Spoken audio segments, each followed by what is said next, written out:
Okay, this is a winter project that we've got. So, as you can see, this is an engine. I'll explain more about that in a minute.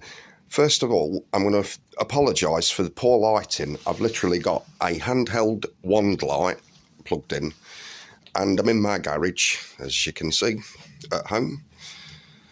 Got the engine crane, jack, compressor, one of my friend's generators there, pressure washer, etc. But this is the focus of today's video. So this is a transit van engine. It is a 2.5 DI, and it's from the Mk4, Mk5, what they call the Smiley transit. So this has actually come out of a van, this has, but it's not going, well, I say it's not going back in a van, it kind of is.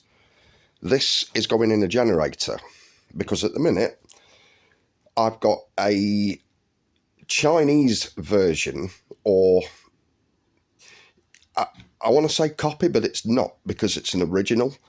So in the generator is a Ricardo engine. The thing is, the English company Ricardo sold all their tooling, machines, copyrights and patents and everything to a company in China, in Weifang, I do believe. So now they are Chinese engines, Weifang engines, and unfortunately I can't get parts for it. Well, I can, but the thing is, the parts are cheap enough to buy outright, but the shipping is horrendous and you have to wait months, and it wants parts to make it run, and I can't afford to pay for the shipping cost or wait that long. So this generator's having a transit van engine conversion, and I'll just take you around the back of the engine.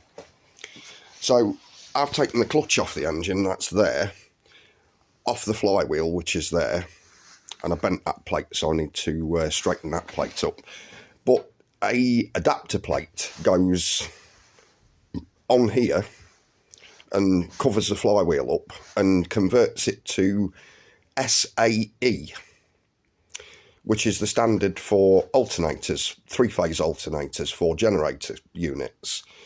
So I'm going to go and get one of them in the new year when I can afford it, bolt it onto here and bolt the three-phase alternator onto this engine. So this engine, the model number or name or letters is FSD, I do believe. Now, I did come across another engine model called 4DA, I think. They're both pretty much exactly the same engine. I think the 4DA is the identifying number for when it's actually mounted in a van, whereas FSD, that's pretty much like the marine version or marinised version, which has got that plate for like a propeller shaft or a pump, water pump or something like that, hydraulic pump, alternator, whatever you want to bolt onto that. The FSD marinised conversion is, that's part of it.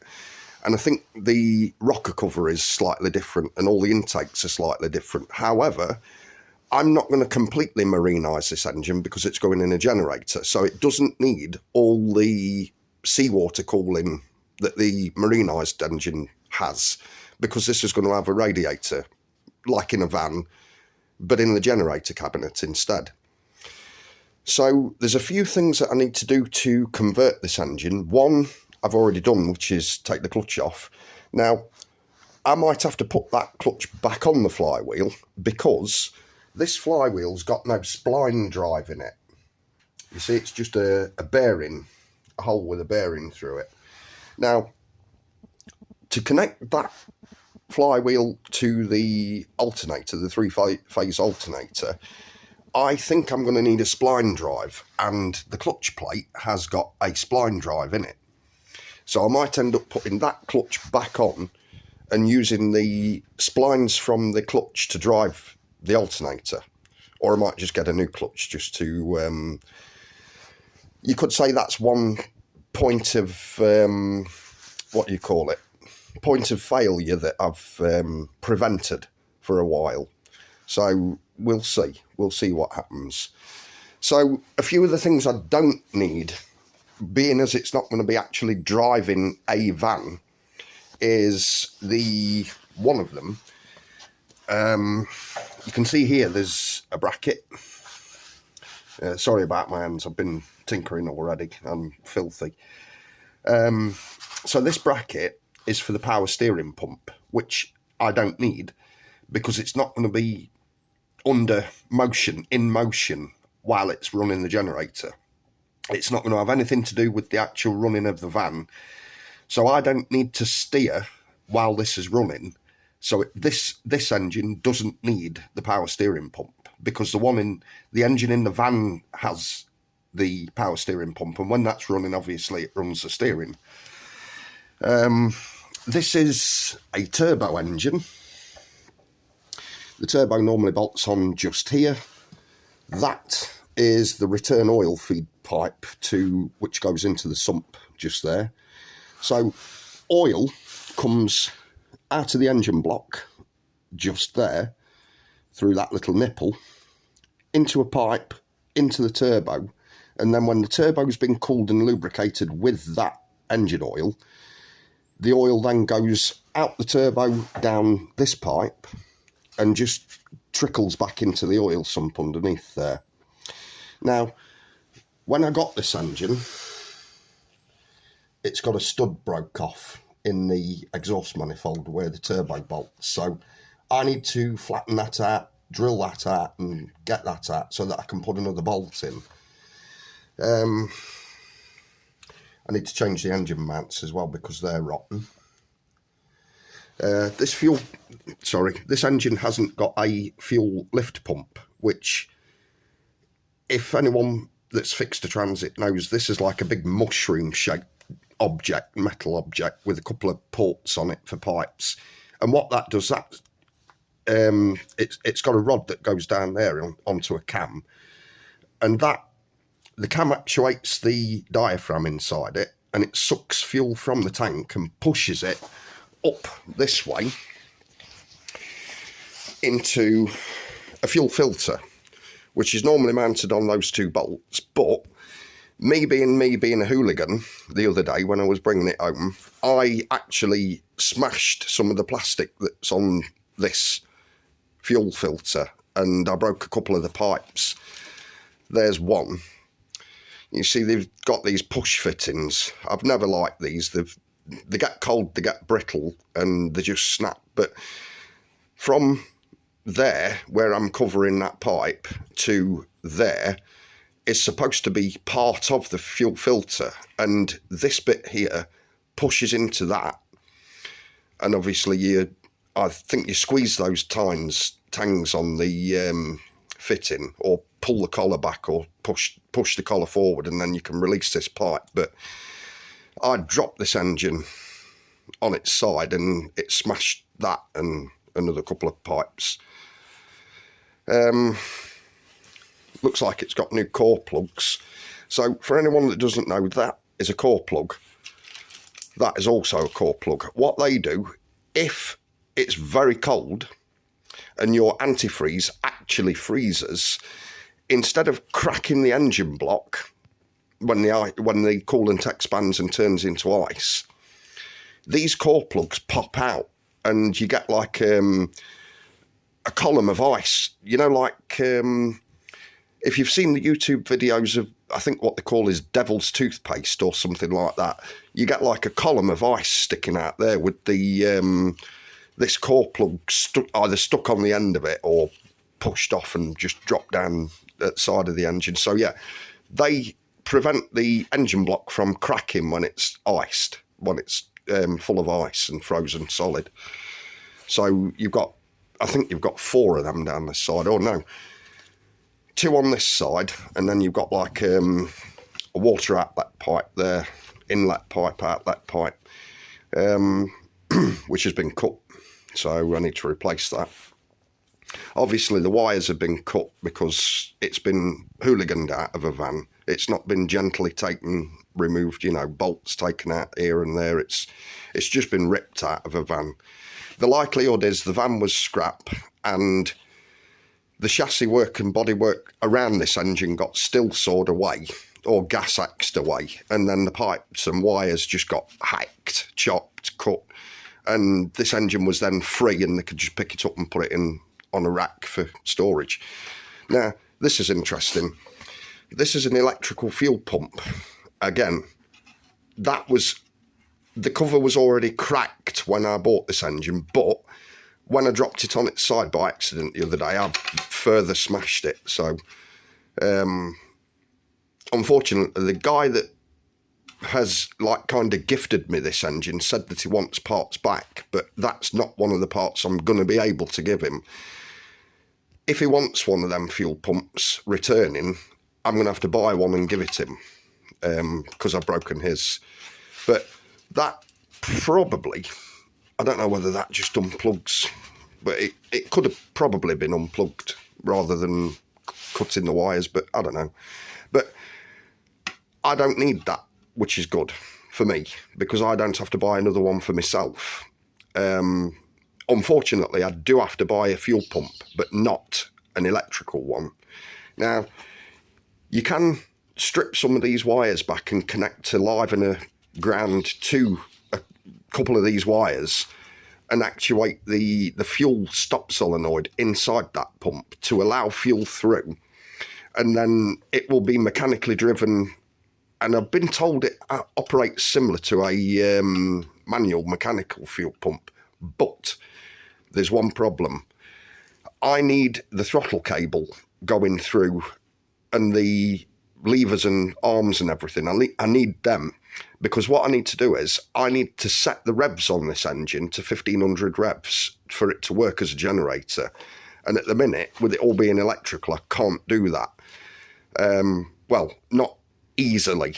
I'd probably have to invest in an ECU if I was to keep an electrical fuel pump, and I would have to get someone that can read and write ECUs to set the revs to 1500.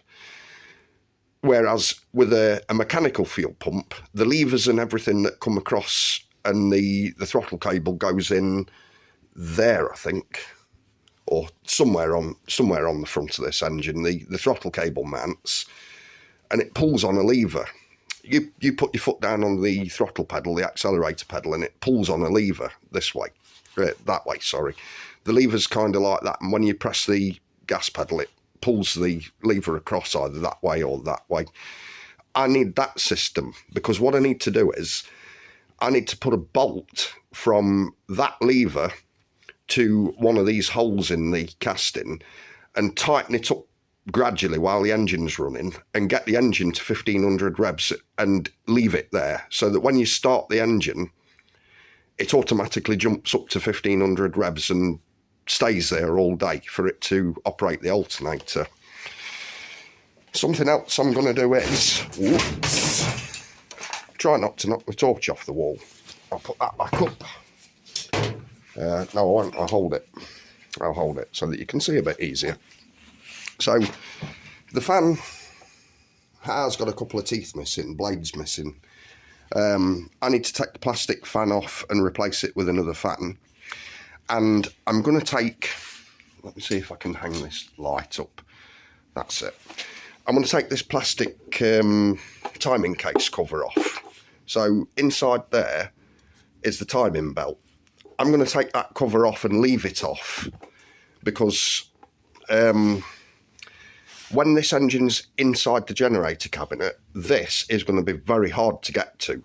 But if I at all need to change the timing belt, it's going to be a struggle to get this cover off and back on. So I'm going to take that off and leave it off, and then it'll be a little bit easier to change the timing belt. So the timing belt inside the generator cabinet doesn't really need the timing belt cover, because it's kind of covered from the elements. It's protected from the rain with it being in the generator cabinet.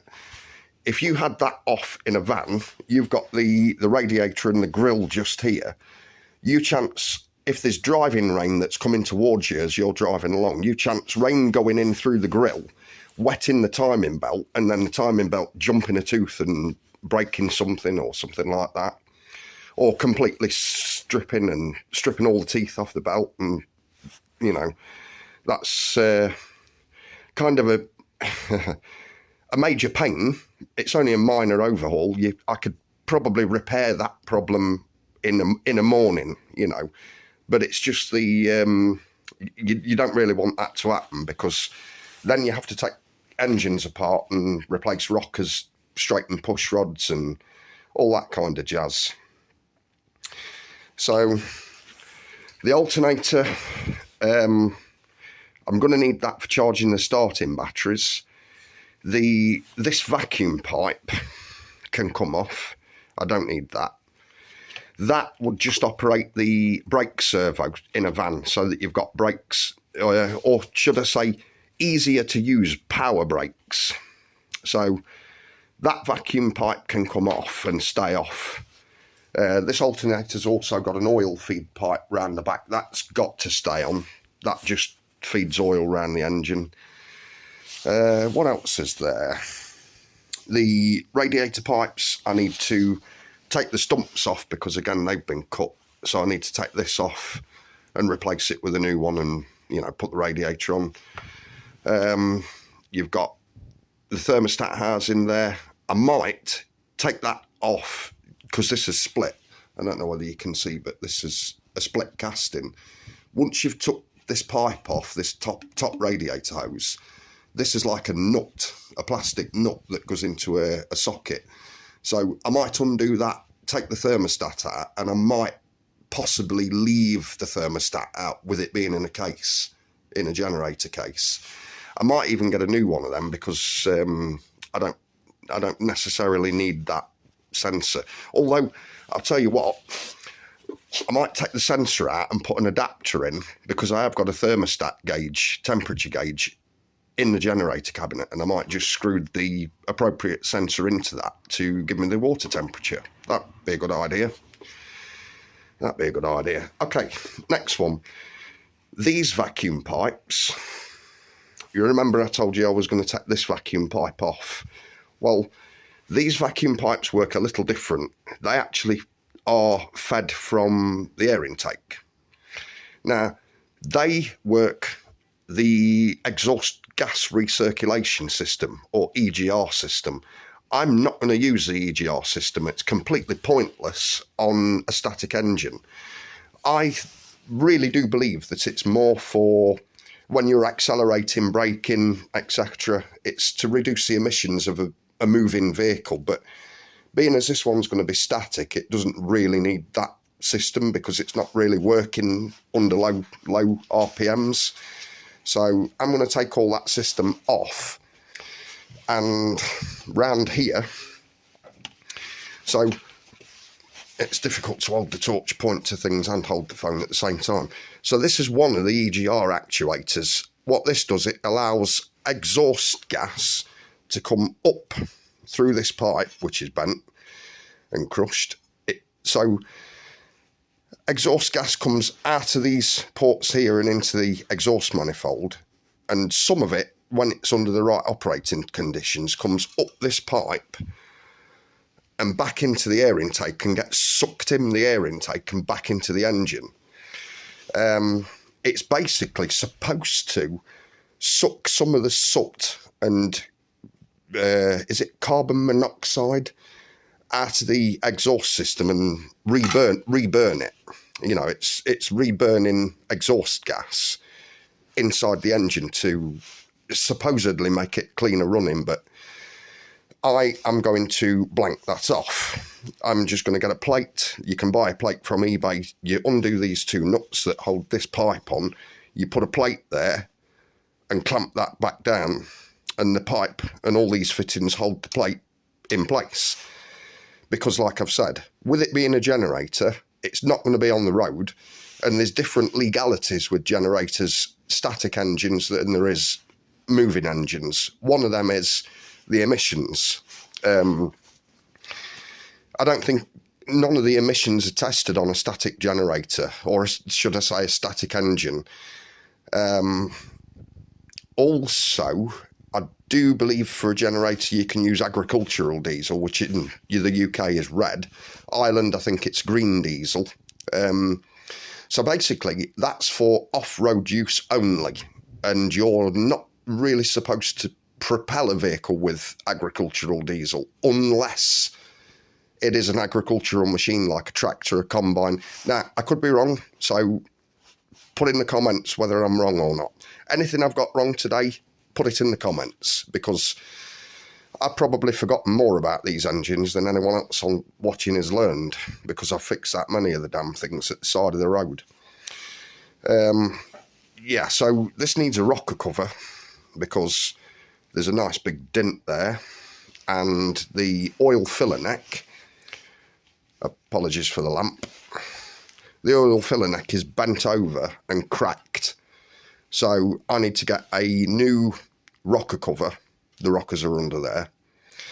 And that, I think this is part of the oil cap that's stuck in the filler neck. So I need to get a new oil cap. And the oil cap on these engines has got another vacuum pipe, I do believe, that goes back to the airbox that would sit here. And what that's for, I do believe, again, correct me in the comments if I'm wrong, but I believe that it takes blow-by gas. I might be wrong, but maybe blow-by gas. So hydrocarbons, basically, from inside the rocker case. I think it sucks them back into the air intake and just works like the EGR system. It puts it through the air intake and burns it and then throws it out the exhaust. Again, I could be wrong. It could be something else. But yeah. So they are the injector pipes, and the injectors are there, and that's one of the leak-off pipes. So you've got the fuel injection pump, which is round the back there, which we've just seen a few minutes ago, and these pipes come from that pump, and these pipes supply very high pressure diesel to the injectors. So how these engines work, there's no electrical system that's fitted to the injectors like on a petrol, or a typical petrol, or, you know, maybe a modern diesel that's got like what they call a common rail. These actually work on the fuel pump, provides a certain amount of pressure at a certain timing, and then that pressure forces the injectors open. The injectors are spring-loaded, and the pressure inside these pipes forces the pin in the injector to open, and that's what fires diesel into the cylinders, I do believe. Again, I could be wrong. Hit me up in the comments if I am. I don't mind. We all have to learn, especially me. So, yeah, what I will do is I will set up a tripod for the camera somehow, and I will focus on one component at a time. I will take a video of that component and take a video of me replacing or removing that component for replacing, and I will post more videos. And I will read your comments and reply. If there's something that I've got to learn, feel free, let me know. If you've had one of these type of engines before, or know somebody that has, feel free to let me know. Let me know let me know what you thought of these engines, the 2.5 Di, because I've had transit vans for pretty much all of my driving life. So I think I'd been driving about 3 years by the time I'd bought a transit van. So it must be, I've been driving for 22 years, so it's probably best part of 19 years I've had the Smiley Transits. And I've really enjoyed them. The first one I had was absolutely bulletproof. It never failed. It started up the first time you turned the key and nothing ever went wrong with the engine. Oh, sorry. One thing did go wrong with it. Let's go back to this fuel pump and I'll show you what went wrong. So you remember me saying that there's a stop solenoid on this fuel pump. What that is, it's, for those that don't know, for those that do this as teaching granny how to suck eggs, but for those that don't know, the stop solenoid is a electromagnet with a little metallic plunger and a spring underneath it. So you apply power to one or two of these cables, or, you know, power and ground to two, and what it does, the electromagnet sucks the plunger up and compresses the spring and allows fuel through one of the ports inside this pump. When you turn the key off, the electromagnet dies and the spring pushes the plunger back into the hole and just blocks the fuel from going through. So what happened was, I had a bad, not the stop solenoid itself, but the connector that went to it. On the mechanical pumps, it's got like a ring tag, you know, for electronical people. It's got a ring tag that's crimped onto the end of the wire. The ring tag fits over a threaded peg, and then you wind a nut on. Well, or there's a ring tag with like a spade connector sticking out. You put a female spade on the end of the wire and push it on. Well, the connector of whichever kind it was had actually, the wire had burnt through at the end of the connector and just like separated. So I couldn't get the van to start, neither could the AA.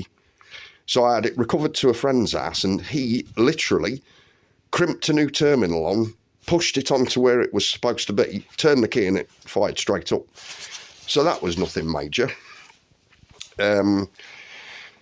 I have had one Transit that it loved easy start, which was unfortunate because some of the seals inside the fuel pump had gone. But basically what it was doing, it was allowing fuel to leak back down to the tank, because the tank is underneath the level of the engine. And what it was doing, it was draining the fuel lines and the fuel filter back in, like siphoning it back into the fuel tank under the weight of the fuel that was in the pipes.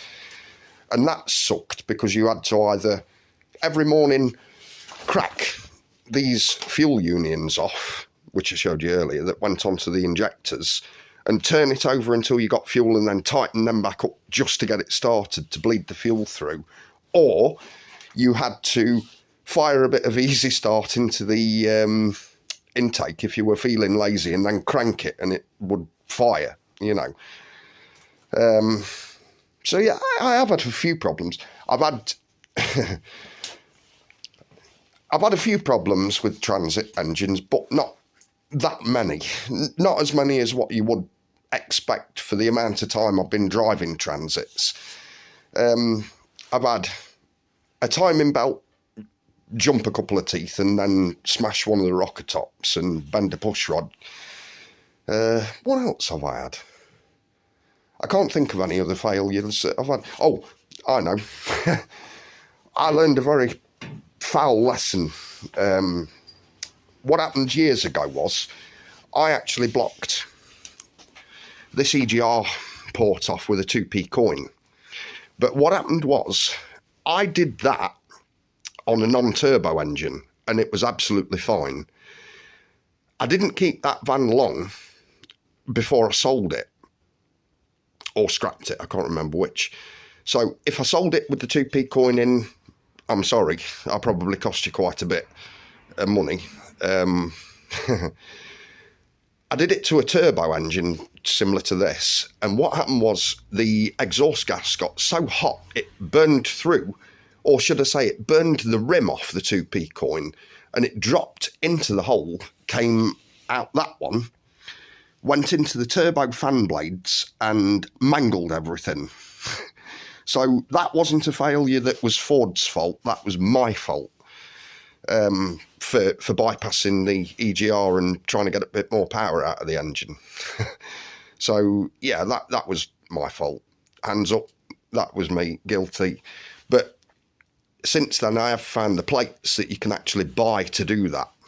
And this engine's going to get that, because I want as much power and less fuss out of this engine as possible. Even though it's only going to be sat ticking over at 1500 revs all day, I want it to have as much power as possible, just in case when I plug a heavy load into that generator, the power doesn't, the engine revs don't like die and then come back up. So yeah, it's going to be an interesting build. I can't think of anything else that I need to do to this engine. I think what I've covered is about it. I think I do need to put, right, I know what else there is. Somewhere down here on the side of the engine block, let's see if we can find it. I think that's it. That is an oil pressure switch.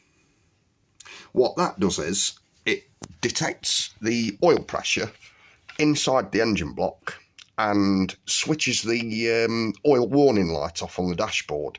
What I need to do, I need to, same again with the temperature sensor, I need to unscrew that sensor from out the block, put an adapter in and put one of my sensors for my gauges in.